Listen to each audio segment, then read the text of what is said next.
Bonjour, merci pour l'invitation. Alors oui, ce que je propose, alors là du coup c'est l'aboutissement d'un parcours assez long. C'est des guidances au tarot de Marseille et un accompagnement avec des soins énergétiques, et des soins que j'ai appelés holistiques parce que vraiment je ne sais pas comment les appeler autrement. Donc il y a une partie soins énergétiques et il y a une partie soins de l'âme. Voilà, c'est comme ça que je le nomme parce que je ne sais pas, donc je détaillerai sans doute plus tard voilà, comment je travaille, comment ça marche. L'idée dans mon accompagnement, donc je me sers du tarot de Marseille en fait pour canaliser les messages de mes guides pour la personne en face. Donc en fait, c'est un travail entre nos guides respectifs pour transmettre ce qui a besoin d'être entendu et révélé sur le moment pour aider la personne à évoluer. L'idée, souvent, quand on va voir un thérapeute ou une guidance, une voyance, on a souvent envie d'être rassuré, on a envie d'avoir des réponses, et c'est pas forcément tout le temps comme ça que ça marche. C'est-à-dire qu'il y a des moments, où on va vous dire effectivement ça va bien, c'est plutôt une tendance générale, parce que derrière ça, en fait, il y a toujours le libre arbitre de l'humain et de son expérience. Donc, ce qui va être amené, c'est le message sur le moment pour que la personne, ce qui est le plus important, la personne peut venir pour une question d'argent, de relations sentimentales, et on va lui dire, attention, dans ton travail, il se passe ça. Ça peut être ça. Ce qui est le plus important, alors ça peut être effectivement, bah là, tu es sur le bon chemin, continue, fais attention à ça. C'est une vision plus globale de ce que je vais appeler la conscience supérieure pour guider l'âme en fait. Et l'idée, c'est de l'aider dans son évolution personnelle, pour lui faire comprendre aussi potentiellement pourquoi elle vit ces moments difficiles-là, que tout a une utilité. En fait, on est sur Terre pour évoluer, progresser. Ça ne s'arrête jamais. Donc, le principe, c'est de contribuer, aider à l'évolution et mettre un coup de vent dans les voiles de la personne, en fait. Il y a aussi ce côté, l'invisible travaille avec le visible, et quand le matériel avance et met en place des réflexions, des actions, l'invisible, il accompagne ça. Donc, en fait, quand une personne vient poser des questions, demander un éclaircissement. Quelque part, elle fait une démarche de progression. Et là, l'invisible va aussi envoyer bah, voilà, une synchronicité, quelque chose d'énergétique pour aider la personne à aller dans la bonne direction. Et ça, c'est quelque chose qui va s'auto-nourrir ensuite, quoi. En fait, c'est-à-dire que les deux plans, en fait, entre, je vais appeler le monde invisible, les guides, l'âme, la conscience supérieure, et le terrestre, le matériel, les deux sont liés, en fait. On est interconnectés en permanence, on n'est jamais seul, on est toujours accompagné, soit par nos anges gardiens, nos guides, nos défunts accompagnants. Eux, au-dessus, ils nous aident, en fait. Donc, ils envoient effectivement des synchronicités, des rencontres, des pensées, des intuitions. Voilà, ils essaient de nous faire évoluer au mieux. Nous, en bas, on est dans le monde matériel et par moment, on galère. Voilà, on rencontre des difficultés, on se dit, oh là, mais c'est quoi ce bazar? Mais je voulais pas ça, je veux aller à gauche, puis en fait, je suis obligé d'aller à droite, mais c'est pas du tout ça que j'avais prévu. Et donc, en fait, c'est peut-être eux de l'autre côté, voilà, qui nous font aller par là parce qu'on doit aller par là. Bref, on a des choses à apprendre. Ce que je veux dire dans l'interconnexion, c'est que bah, eux, ils essaient de nous aider. Et donc, nous, en bas, si nous, on commence à aller dans la bonne direction, c'est ce qu'on va un peu appeler le lâcher prise ou suivre le flot, se laisser porter par le courant de la vie, quoi. Et donc, plus on va comme ça, plus on arrive à lâcher prise sur les moyens, comment ça va se produire, le contrôle qu'on a dessus alors qu'on en a très très peu. Parce qu'on aime bien tout contrôler, c'est normal. Plus on lâche et plus on se laisse porter par la vie sans vraiment savoir, mais en faisant confiance, en ayant une forme, même si on n'est pas croyant, mais de foi en fait en l'avenir, plus on va faire comme ça et plus ce sera simple aussi pour eux de nous accompagner. Donc ça s'auto-nourrit comme ça. Mais on est humain, donc on a des résistances et eux derrière ils sont avec beaucoup d'amour, donc bah, ils nous accompagnent du mieux possible, de la manière la plus simple possible, parce qu'ils savent qu'on est humain et qu'on se met nous-mêmes des bâtons dans les roues très très souvent. Mais ça, c'est lié à notre à l'essence de l'être humain aussi, quoi. On l'a pas, enfin, quand on l'expérimente par moment, ce lâcher prise, euh, effectivement, on se sent emporté. Il y a des gens qui arrivent, on a l'impression que, enfin, que c'est vraiment très fluide. Et là, on se dit, ah, ok, mais c'est top, et on se sent en paix à l'intérieur, et les choses, on a l'impression qu'elles avancent très vite, mais comme si, enfin, moi, c'est comme ça que ça fonctionne pour moi, c'est comme je sens un courant, et c'est comme si j'avais aucune, presque, il n'y avait pas de matière, comme, je je vais prendre une métaphore un peu grosse, mais comme Moïse, quoi, comme si tout s'ouvrait devant, et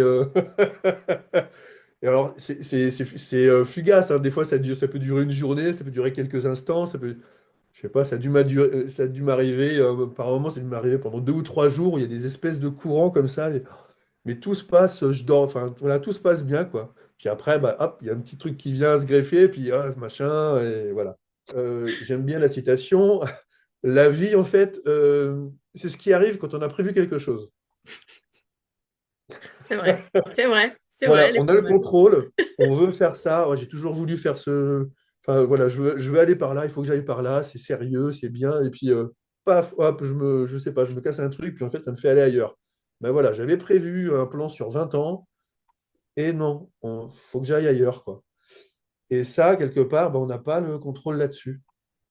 Et, euh, et donc, oui, pour revenir à cette question de lâcher prise, l'objectif, c'est ça, ouais, d'être dans le lâcher-prise ben, le mieux possible, en fait. On a tous ben, notre quotidien, voilà, quand on a des enfants ou quand, voilà, quand on veut en avoir, on a tous des désirs, on a des soucis matériels. Il y a plein de choses, en fait, qui viennent nous encombrer et c'est comment on peut se positionner par rapport à ça en disant, OK, j'ai aussi confiance en la vie, j'ai confiance en moi et je vais réussir à trouver des solutions et pas auto-nourrir le ah mince, et encore. Et... Donc, d'avoir une vision un peu au-dessus, ça permet de prendre de l'air et, comme je dis, d'amener du vent dans les voiles de là-haut, en fait, de nos guides pour voilà, passer ces moments-là avec plus de fluidité et en ayant confiance et en sachant surtout qu'on a, nous, les ressources pour traverser ça et que derrière, ils nous aident, quoi. Ton canal s'est ouvert petit à petit. Au départ, tu étais plutôt sceptique face à tout ça. Ben, c'est venu, alors paradoxalement, j'ai été intéressé par l'hypnose parce que voilà, je fais de l'hypnose depuis plusieurs années, mais ça fait 15 ans que je m'y intéresse. Et oui, au début, en fait, j'ai vécu une très grosse dépression. Donc, ça faisait des années que j'allais voir des psys. Ils me posaient des questions. Je voyais pas, mais pour moi, ça servait à. Enfin, je voyais pas pourquoi ils me posaient ces questions-là. J'avais l'impression de pas avancer. Du coup, ils me donnaient des médicaments. C'est ça qui me permettait voilà, de tenir. Mais ça, voilà, ça m'a aidé, hein. Ça m'a vraiment aidé. Et ensuite, bah, j'ai commencé à faire de l'hypnose. Donc, j'ai fait des stages d'auto-hypnose, de l'hypnose classique, humaniste. Et en 6 mois, pof, j'ai arrêté le traitement et j'étais bien. Donc je me suis dit, tiens, c'est pas mal ça. Et dans ces hypnoses-là, bah, voilà, on me mettait en contact avec la lumière, avec des guides, et puis je me dis, tiens, ok, mais pour moi, ça restait quelque chose d'abstrait. Toi, si tu dis, bon, c'est de la lumière, bon, d'accord, c'est de la lumière, quoi. Ça aurait pu être des fleurs, ça aurait été pareil, tu vois. Mais voilà, et petit à petit, j'ai rencontré des gens, voilà, des ostéos, mais qui se soignaient sans me toucher. Puis je disais, mais comment tu fais pour. On était en train de discuter, il venait de me faire un soin, et puis il me parlait de Padre Pio, qui était son guide. Je ne connaissais même pas Padre Pio. Je dis, c'est qui le monsieur là? Ben, c'est Padre Pio, tout ça, d'accord. Et puis, mais comment tu fais pour. Puis il me dit, bah là, tu dois le sentir. Et puis je sentais dans mon ventre que ça commençait à bouger. Je dis, ah, d'accord. Donc petit à petit, j'ai commencé à progresser comme ça, puis du coup à rencontrer de plus en plus de monde. Et puis de mon côté, c'était bah, pareil il y a quelques années, je vais faire un soin énergétique chez une amie. Et puis j'étais comme ça, parce que en fait, c'était tellement fin la table que je ne pouvais même pas mettre les bras sur le côté, donc je les ai mis comme ça. Et puis elle passe sur moi, puis elle me dit, ah, mais tu veux pas enlever tes bras, là, ils me gênent, là. Mais t'as pas du magnétisme, toi? Je dis, bah, j'en sais rien, moi, je sais pas, quoi. C'est la première fois qu'on me dit ça, quoi. Bon, bref, je fais les soins, j'arrive tant bien que mal à poser les mains sur le côté. Et la nuit d'après, je fais un rêve et je vois mes bras qui scintillent. comme ça, là, je vois les deux bras comme ça qui scintillent. Je suis, ouais, d'accord, ok. Quelques jours après, je vais chez une amie, et donc je repensais à ces trucs de bras et tout ça. Puis quand j'y pensais, en fait, je commençais à sentir des picotements dans mes mains, tu vois. Mais bon. Et je vais chez une amie, puis elle a un torticolis. Et puis elle me parle de tout ça et tout. Puis je commence à me frotter les mains, puis à me dire, est-ce que je lui propose? Parce que je ne veux pas passer pour un fou, quoi. De lui dire, attends, puis moi, j'avais jamais fait. Je ne veux pas passer pour un fou, de lui dire, bah, je te pose les mains et puis je te soigne, tu vois. Alors je savais qu'elle était ouverte. Et puis en fait, je n'osais pas, quoi. Je me frottais les mains. Puis je me dis, mais qu'est-ce que tu fais avec tes mains, là? Je dis, bah écoute, je sais pas. Donc je lui raconte le truc. Je dis, bah est-ce que tu veux bien que je te pose les mains? Je dis, bah oui, vas-y, quoi. Donc je commence, je me lève, je me reste assis, je pose les mains, puis je commence à chanter un peu des trucs. Vraiment, je me laissais guider, je faisais des trucs. Puis en fait, je commençais à bâiller, il fallait que je m'étire. Puis voilà, je faisais mes trucs. Je lui disais, mais tu sens quelque chose? Elle me dit, bah oui, oui, moi je sens, ça me fait des. Et moi, enfin, bref, je n'étais pas sûr.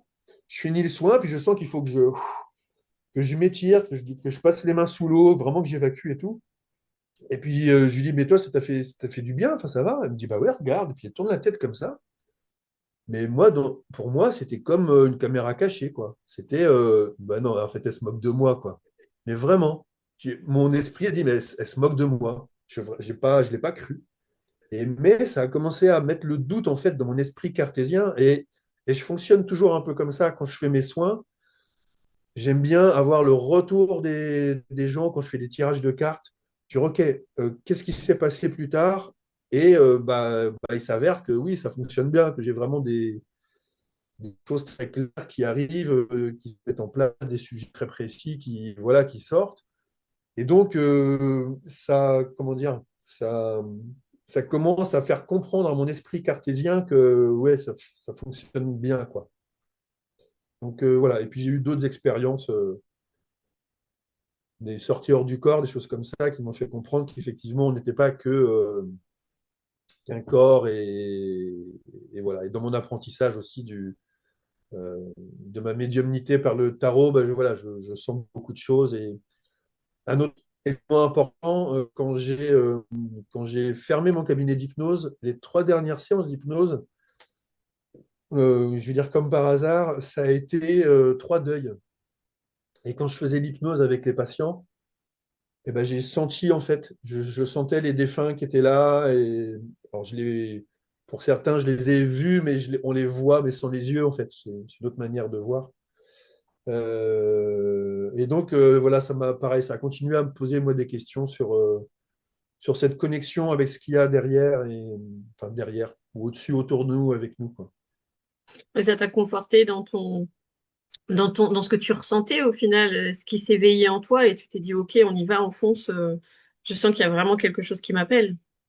Ouais, ouais, c'est ça. Et puis, je me sentais, quand j'étais dans cet état d'esprit-là, dans ces connexions-là, en fait, je me sentais tellement bien et tellement à ma place. Enfin, en fait, ça résonnait avec ma personne. Donc, petit à petit, je me suis dit, ouais, mais en fait, c'est bien, puis c'est ça que je veux faire, parce que je trouve que l'humain manque, enfin, voilà, de la société, c'est pas l'humain, c'est la société en général, aurait tout à gagner à se reconnecter à sa spiritualité, en fait. En dehors de la religion, c'est que quelque chose de. C'est plus dogmatique, en fait, la religion en elle-même. C'est plus une institution, alors que la spiritualité, c'est beaucoup plus vaste et chacun a sa spiritualité propre, en fait, que ça passe par une religion ou pas. Et l'humain, pour moi, a tout à gagner à se reconnecter à ça et à remettre de la magie dans sa vie, en fait. Parce que quand on est connecté comme il y a des choses magiques qui arrivent, mais vraiment. Et j'ai eu des expériences comme ça, pareil, d'un coup, ça me prend, il faut que j'aille prendre le train, personne ne doit m'attendre, et puis hop, je rencontre quelqu'un, et pourquoi? Enfin, je savais qu'il n'y avait personne qui allait m'attendre, j'avais pas de voiture, enfin, mais pourquoi j'ai pris ce train-là, quoi? Genre, j'ai décalé le voyage d'une journée, je le dis à personne, et là, voilà, je rencontre quelqu'un dans ce train-là, c'est complètement improbable. Je dis, ok, voilà, et quelque part, c'est d'oser faire confiance à ça. Ce qui nous freine souvent, c'est on vient tout de suite mettre le mental dessus. Ah tiens, je partirais bien par là ce week-end là. J'avais prévu d'aller là, mais je vais par là. bah non, c'est idiot, j'ai prévenu tout le monde, on a organisé, je peux pas dire je peux pas dire. Et donc on fait ça, mais voilà, par moment, en fait, de se laisser Parce que porter, c'est du bien. c'est ça qui est difficile aussi, effectivement, c'est de jongler entre ces deux sphères-là où on a le côté rationnel et très terre à terre, où on a prévu, on a organisé des choses matérielles et puis Mhm. se laisser guider, bah, ça peut effectivement déstabiliser. Et c'est ça qui peut être difficile. Ouais, mais complètement. Et on apprend, et à l'école, on apprend ça, on apprend à structurer, à organiser, à devenir des adultes, entre guillemets. Et c'est quelque part, c'est notre part d'enfant qui se laisse porter, qui a envie, qui joue et, euh, et je sais plus ce que je voulais dire, mais le côté, euh, ça reste encore ça reste encore cette partie du contrôle en fait. On a organisé, c'est un peu euh, les règles sociales qui font qu'on ne Mm, s'autorise mm. pas à dire non, je suis désolé aujourd'hui, je ne veux pas, enfin, je me sens pas de venir, j'ai pas forcément besoin de me justifier et je vais faire autre chose et je vais prendre soin de moi. En fait, quelque part, on s'oublie et c'est de se reconnecter aussi à soi et à ses aspirations propres. Donc, je pense que le premier pas, c'est déjà quand on a une intuition comme ça, c'est de la laisser émerger, en fait, et de dire, sans la prendre, sans dire, OK, c'est absolument ça, mais juste d'écouter, de laisser ouvert et de retarder le plus possible le conscient qui va venir faire, OK, tiens, ça, j'ai envie d'aller par là, et puis de laisser émerger voilà, comme si c'est, je reprends l'image de la fleur, quoi, une fleur qui, voilà, bon, on va voir ce que ça donne, quoi. Ça se trouve, bon, d'accord, ça va s'effondrer parce que, je sais pas, ça va pas être assez nourri, mais voilà, de la laisser voir et de voir comment ça émerge, mais pas tout de suite de marcher dessus avec nos gros pieds, quoi. C'est vrai que c'est très subtil par moment, et du coup, c'est comme si on doutait de nos propres sensations et quelque part de notre propre médiumnité. Parce que c'est comme Mm. ça qu'ils communiquent avec nous de l'autre côté. C'est très sensible et c'est très doux, très fin. Et donc, nous, si c'est pas non, attends, il faut absolument que ce soit cadré, lourd, matériel, tangible tout de suite. Ben non, ça n'a pas de valeur. Alors qu'en fait, la magie, elle est là dedans, cette subtilité et cette sensibilité-là, quoi. Et donc, c'est à ça aussi que mes accompagnements servent, quelque part à remasser cette subtilité qui a été un peu piétinée, quoi, pour lui redonner de la souplesse et qu'on puisse se détendre avec ça, quoi. Et qu'on puisse se sentir bien à sa place, parce qu'au final, c'est l'objectif, avancer sur sa voie. Oui, c'est ça, c'est ça. Et on peut être qu'à sa place que quand on écoute cette partie-là de nous. C'est aussi pour ça que les maladies ou les accidents arrivent, en fait. C'est aussi de, c'est une forme de protection qui nous apporte par moment. Enfin, moi, ça m'est arrivé dernièrement. J'avais prévu d'aller faire une formation en permaculture de 4 jours, enfin, voilà, une semaine complète. Et en fait, j'ai eu des. Du coup, moi aussi, je consulte. Donc, j'ai eu voilà, une canalisation. Et, enfin, et on me l'a dit plusieurs fois, avec un contact défunt avec mon papa et ma grand-mère. Enfin, tout le monde me l'a dit. Ne te disperse pas, quoi. Mais on me l'a dit, mais plusieurs fois de suite, avec les mêmes mots. Et voilà, ils ne se sont pas vus, hein. Enfin, enfin, si, ils doivent se voir de l'autre côté, mais les gens à qui j'ai demandé, ils ne se sont pas vus, quoi. Et là, je devais aller faire cette formation et je suis tombé malade, quoi. Et du coup, pourtant, ça avait l'air important pour moi. Je me suis dit, ah, ça va être bien, enfin, ça m'intéresse et tout, j'ai envie d'apprendre. Et clairement, et en fait, quand j'ai annulé la formation, quand j'ai appelé l'organisme pour leur dire que je venais pas, puis l'hébergement, le train et tout, en fait, j'ai senti que c'était juste, quoi. C'était pas quelque chose d'important pour moi. Si en fait j'avais été déçu, triste, ça aurait été vraiment important. Mais en fait, j'avais pris cette formation et quand je l'ai annulée, c'est là que je me suis rendu compte qu'en fait, c'était pas important. C'est pas si important que ça, et c'est ce qui t'ont permis de voir au final. Oui, oui, c'est ça, ouais, ouais, ouais, et et du coup, maintenant, je comprends. Et je suis allé faire un autre travail. Je me suis bloqué le dos direct. J'ai bossé 2 heures, je me suis bloqué le dos. Et là, donc en fait, mais parce on est têtu, hein. On n'entend pas. Donc une fois, je suis tombé malade. Hop, je tombe malade, je me guéris. La semaine d'après, je vais travailler, je me bloque le dos. Ça fait non, non, c'est pas par là. Donc tu te poses. Donc je peux plus trop marcher. Donc je suis obligé d'aller lentement, de me poser et de faire ce que j'ai à faire. Et c'est comme ça en fait qui nous ramène gentiment. Mais si on, moins on écoute, plus ils vont être, plus ils peuvent être, comment dire, Un peu plus violent. bah, ouais, cadran, je vais dire. Non, là, ça commence à faire un moment. Non, mais c'est aussi pour ça que les maladies un peu plus graves, c'est des, voilà, où on est obligé vraiment de se re-questionner pratiquement sur le sens de la vie. Voilà, c'est comme des deuils. Alors, je veux dire, les deuils, ça n'arrive jamais par notre faute, hein. Voilà, c'est des événements, c'est des leçons de vie qui doivent arriver, en fait. Mm, Ah, c'est comme ça. Mais ce sont des épreuves, des leçons comme ça qui nous permettent de nous re-questionner sur vraiment le sens de notre vie, sur ce qui est nos priorités. Est-ce que c'est vraiment le travail 40 heures par semaine ou 60 heures à être fatigué? Ou est-ce que c'est OK, c'est soin de moi, ma famille, mes enfants et je sais pas, et la planète et la vie en général?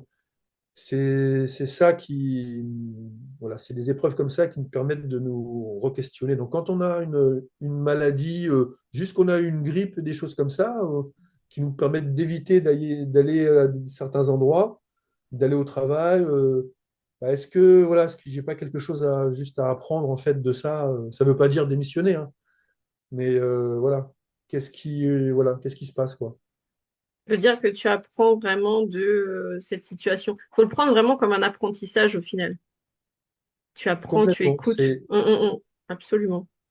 On est là, on est là, mais pour apprendre tout le temps. Et une fois qu'on a appris une leçon, bah, il y en a une autre qui arrive.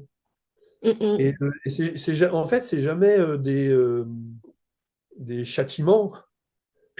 Euh, non, mais parce on est dans une, voilà, là, on est dans une société judéo-chrétien, quoi. Il nous arrive un truc, c'est le malheur, c'est la fatalité.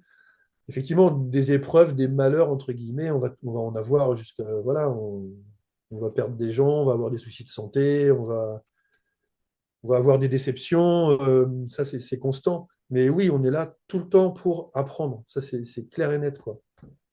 Et donc, moi, mon travail je veux dire, de tarologue, de guidance et de soins, c'est pour accompagner ces apprentissages-là, en fait, pour ramener de la compréhension, de la douceur.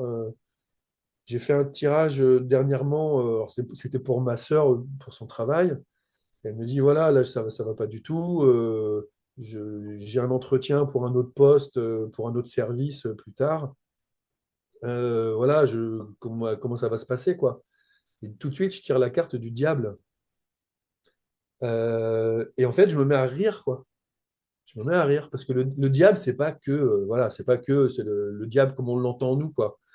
C'est aussi l'enfant, le petit diablotin, mais moi ça me fait penser au diable de Tasmanie, là, c'était le dessin animé, il vient mettre un peu le bazar partout, comme c'est pour rigoler, quoi. Et il y a il y a un peu une part de jeu comme ça, quoi.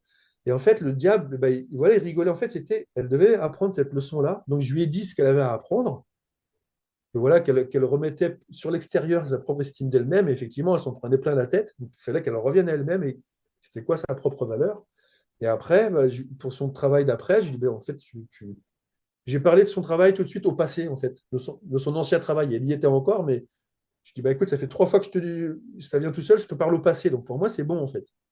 Et puis je sentais que c'était très, très positif. Par contre, bah, voilà, tu vas devoir attendre un petit peu, le temps que ça se mette en place et tout. Puis elle est allée passer son entretien, elle a eu les résultats 15 jours après, puis effectivement, elle a été prise et elle va changer de poste là cet été, quoi.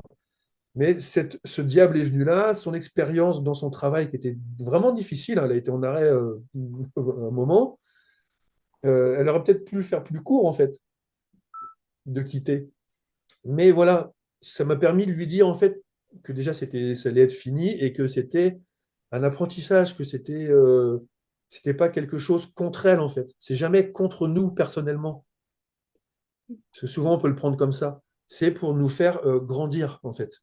Mais parce qu'on est là sur Terre pour ça. C'est pas parce qu'on est trop petit, c'est pour nous faire grandir. Il y a une différence en fait. Exactement, mais c'est vrai que voilà, ce sont des épreuves de vie un petit peu que tu peux prendre personnellement, effectivement, en te disant, voilà, j'ai mal au dos, je suis bloqué du dos, pourquoi ça m'arrive à moi? Il y a cette question de C'est fatalité, ça. effectivement, Le tu le disais pourquoi tout à l'heure. moi, je Pourquoi l'ai moi, lu. c'est ça?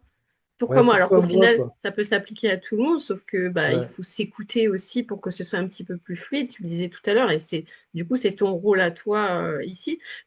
Donc, tu disais, tu te sers principalement du tarot de Marseille. Tu proposes, pour terminer la vidéo, tu proposes d'autres soins.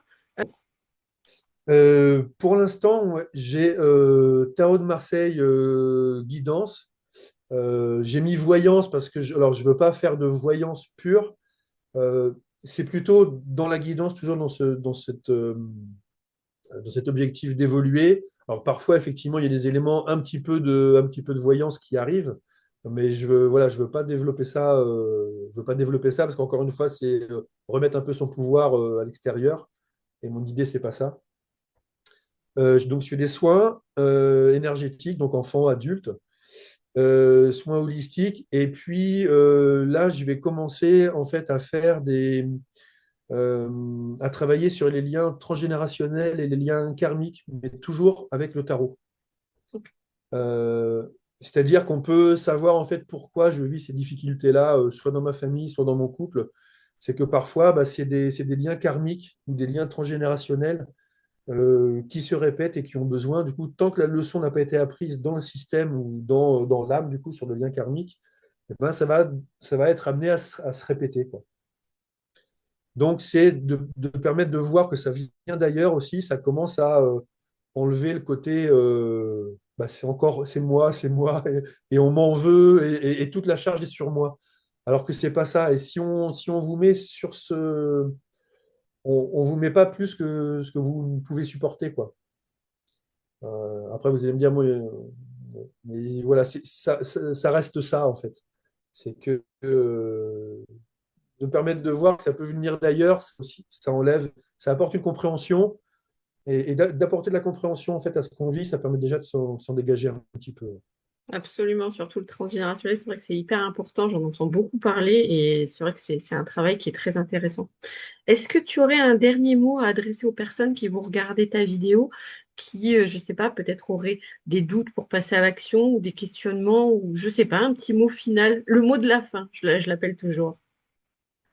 Le mot de la fin, euh, bah, pour des personnes qui auraient des doutes, ce que je peux leur proposer, c'est déjà de m'appeler. En fait, j'offre alors c'est sur mon site internet, les révélations d'Erwan, toutattaché.fr. Il y a un petit bouton en haut à droite et vous pouvez du coup prendre un rendez-vous bah, sur Zoom. Et puis on peut discuter comme ça, vraiment c'est offert, voilà une demi-heure, trois quarts d'heure, puis on discute, on échange, puis pour voir voilà si moi je peux vous aider en fait, si je suis la personne appropriée.